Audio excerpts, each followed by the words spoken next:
Hello guys, welcome back to my YouTube channel.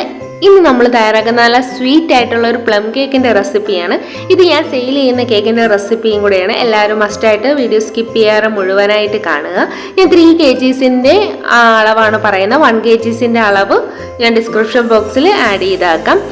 1/2 kilo ഓറഞ്ചാണ് എടുത്തിരിക്കുന്നത്. വീട്ടിൽ passion fruit available ആയതുകൊണ്ട് passion fruit എടുത്ത് എന്നേയുള്ള നിർബന്ധമില്ല. ഇനി നമുക്ക് അതെല്ലാം കൂടെ ഒന്ന് മിക്സിയിലിട്ടൊന്ന് അടിച്ചെടുക്കാം.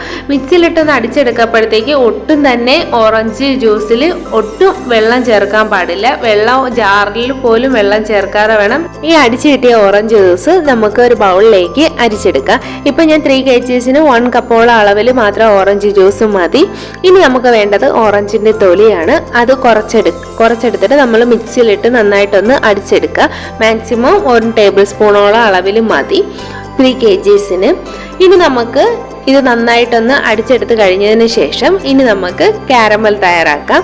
കാരമൽ തയ്യാറാക്കാനായിട്ട് നമുക്ക് അടുപ്പത്തിൽ ഒരു പാൻ വെച്ചിട്ട് അതിൽ 2 കപ്പോളം അളവിൽ ഷുഗർ എടുക്കാം. ഷുഗർ എടുത്തിട്ട് നന്നായിട്ടൊന്ന് മെൽറ്റ് ചെയ്ത് കൊടുക്കാം. ഹൈ ഫ്ലെയിമിലിട്ടിട്ട് ആദ്യം ഒന്ന് മെൽറ്റ് ചെയ്യുക. പിന്നെ നമ്മളൊരു ലോ ഫ്ലെയിമിൽ ഇട്ട് മെൽറ്റ് ചെയ്യുക. ഒരുപാട് ആദ്യമായിട്ടാണ് കേക്ക് ഉണ്ടാക്കുന്നത്, കാരമൽ സിറമൊക്കെ തയ്യാറാക്കുന്നവരാണെങ്കിൽ ശ്രദ്ധിക്കുക. ഒരുപാട് തീ ഇട്ട് കാരമൽ ചെയ്യരുത്. പെട്ടെന്ന് ഒരു യെല്ലോ ഗോൾഡ് കളറായി കഴിഞ്ഞാൽ പെട്ടെന്ന് കാരമൽ നല്ലോണം കരിഞ്ഞു പോകാൻ സാധ്യതയുണ്ട്. അതുകൊണ്ട് മാക്സിമം ലോ ഫ്ലെയിമിൽ ഇട്ടിട്ട് ചെയ്യുക. ഈ ഒരു കളറ് വരപ്പോഴത്തേക്ക് തന്നെ, ഈ ഒരു ഗോൾഡ് ബ്രൗൺ കളറ് വരപ്പോഴത്തേക്ക് തന്നെ നമ്മൾ തീയുടെ ഫ്ലെയിം ഒന്ന് ഓഫ് ചെയ്ത് കൊടുക്കുക. ഓഫ് ചെയ്തിട്ട് ഒന്ന് ജസ്റ്റ് ഒന്ന് മെൽറ്റ് ചെയ്യുക. അല്ലെങ്കിൽ പെട്ടെന്ന് നമ്മൾ കാരമൽ പെട്ടെന്ന് കരിഞ്ഞു പോകാൻ സാധ്യതയുണ്ട്.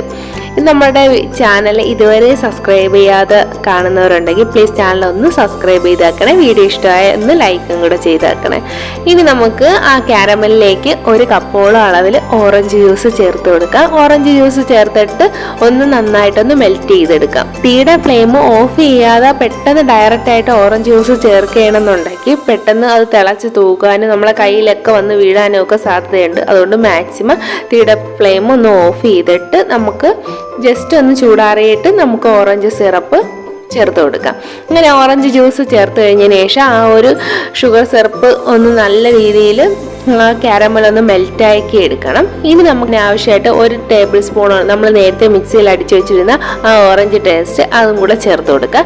പിന്നെ നമുക്ക് ഉണക്ക മുന്തിരി ചേർക്കാം. അതിൻ്റെ കൂടെ തന്നെ ഡേറ്റ്സ് ചെറുതായിട്ട് കുരുവൊക്കെ കളഞ്ഞ് ചെറുതായിട്ട് കട്ട് ചെയ്തത് അതും കൂടെ ആഡ് ചെയ്ത് കൊടുക്കാം. അതിൻ്റെ കൂടെ തന്നെ ജെറീസും ചേർക്കാം. ജെറീസും ചെറുതായിട്ട് കട്ട് ചെയ്തെടുത്തതാണ്, അതുപോലെ ചേർക്കരുത്. പിന്നെ നമുക്ക് പല ഇഷ്ടമുള്ള കളേഴ്സിനനുസരിച്ചുള്ള ടൂട്ടി ഫ്രൂട്ടി ചേർത്ത് കൊടുക്കാം. പിന്നെ നമുക്ക് നട്ട്സ് ചേർത്ത് കൊടുക്കാം. ഇപ്പം നമുക്ക് പീനട്ടോ ആൽമണ്ടോ കാഷ്നട്ടോ നമുക്ക് ഇഷ്ടമുള്ള നട്ട്സ് നമുക്ക് ചേർത്ത് കൊടുക്കാം.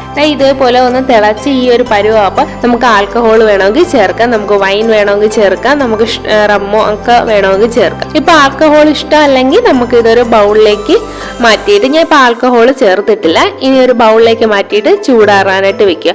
മാക്സിമം 1 വീക്ക് വരെ റെസ്റ്റ് ചെയ്യാൻ വെക്കുക. പെട്ടെന്ന് തയ്യാറാക്കണമെന്നുള്ളത് മാക്സിമം 1 ഡേ വരെ വെക്കുക.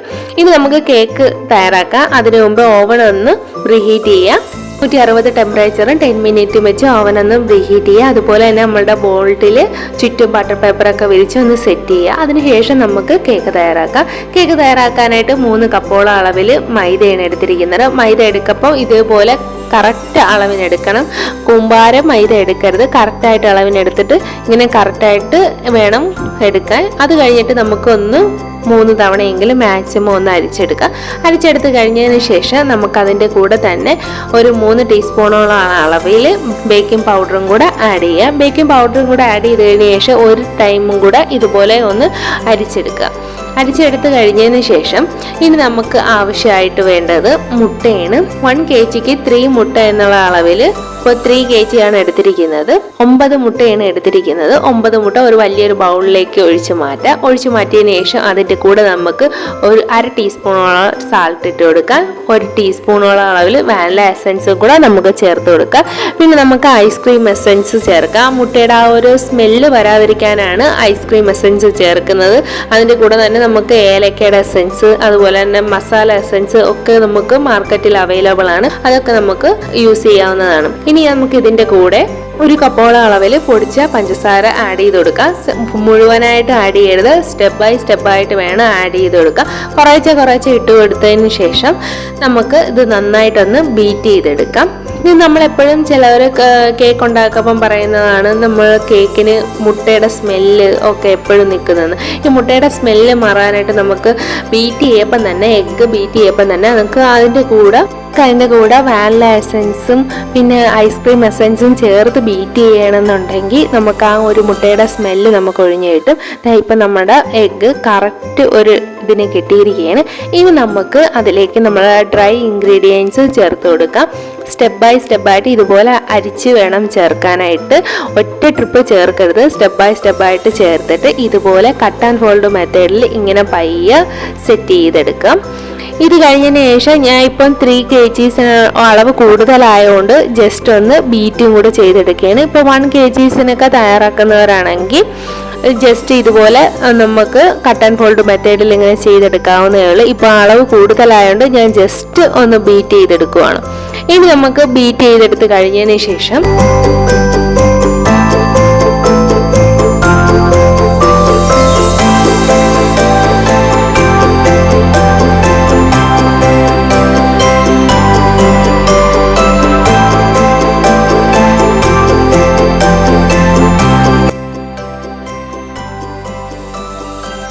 നമുക്ക് 1 വീക്കോളം നമ്മൾ റെസ്റ്റ് ചെയ്യാൻ വെച്ചിരിക്കുന്ന ആ ഒരു കാരമൽ സിറപ്പ് നമുക്ക് ഇതിലേക്ക് ഒഴിച്ചു കൊടുക്കാം.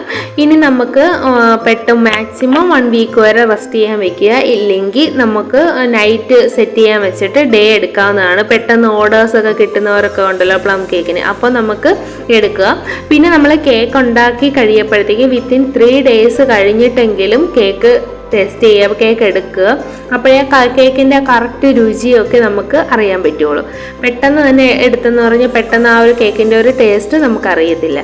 ഇനി നമുക്ക് ഇത് കട്ട് ആൻഡ് ഫോൾഡ് മെത്തേഡിലേക്ക് ഒന്ന് ചുറ്റിച്ചു കൊടുക്കുക.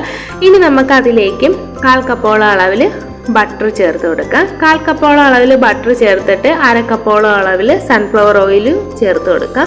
ഇപ്പം നമുക്ക് ഓയിൽ ഇഷ്ടമല്ല എന്നുണ്ടെങ്കിൽ 1/4 കപ്പോളം അളവിൽ ബട്ടർ ചേർത്ത് കൊടുക്കാം. ബട്ടർ ഇല്ലാത്തവർക്ക് 1/4 കപ്പോളം അളവിൽ സൺഫ്ലവർ ഓയിൽ ചേർത്ത് കൊടുക്കുക.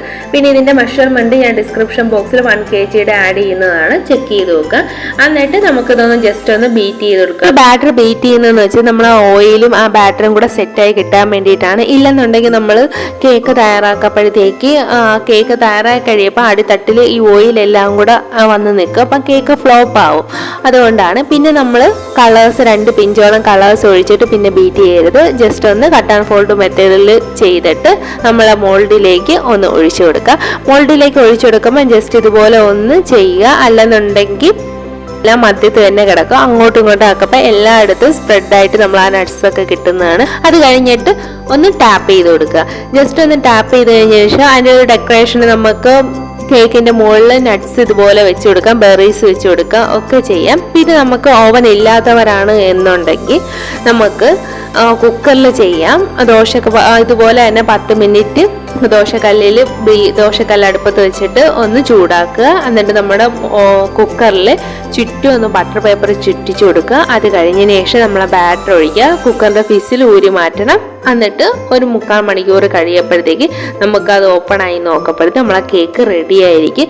നോർമൽ കേക്ക് വെന്ത് കിട്ടുന്നതിൻ്റെയൊന്നും ടൈം എടുക്കും നമ്മളെ പ്ലം കേക്ക് റെഡി ആവാനായിട്ട്. ഇതുപോലെ നല്ല സോഫ്റ്റ് ആയിട്ടുള്ള നല്ല പ്ലം കേക്ക് റെഡി ആയിരിക്കുകയാണ്. പ്ലം കേക്ക് റെഡി ആയി കഴിഞ്ഞതിന് ശേഷം ഒരു 3 days എങ്കിലും കഴിഞ്ഞിട്ട് കഴിക്കാൻ എടുക്കുക. അല്ലാതെ പെട്ടെന്ന് എടുക്കപ്പോഴത്തേക്ക് നമുക്ക് ആ ഒരു കേക്കിൻ്റെ ടേസ്റ്റ് കൃത്യമായിട്ട് അറിയത്തില്ല. ഇത്ര അളവിലാണ് ഞാൻ ഉണ്ടാക്കിയത്. ഇനി നമുക്ക് ചൂട് മുഴുവനായി കഴിഞ്ഞതിന് ശേഷം ക്ലിം ഫിലിമൊക്കെ ഒട്ടിച്ച് ഒന്ന് കവർ ചെയ്തെടുക്കാവുന്നതാണ്. എന്നിട്ട് 3 days കഴിഞ്ഞിട്ട് എടുക്കാവുന്നതാണ്. നമ്മുടെ വീഡിയോ ഇഷ്ടമായെങ്കിൽ പ്ലീസ് ചാനൽ ഒന്ന് സബ്സ്ക്രൈബും കൂടെ ചെയ്തേക്കുക. പിന്നെ സപ്പോർട്ട് ചെയ്യുക. ഫ്രണ്ട്സിനൊക്കെ ഒന്ന് വീഡിയോ ഷെയർ ചെയ്യുക. Tata, bye bye.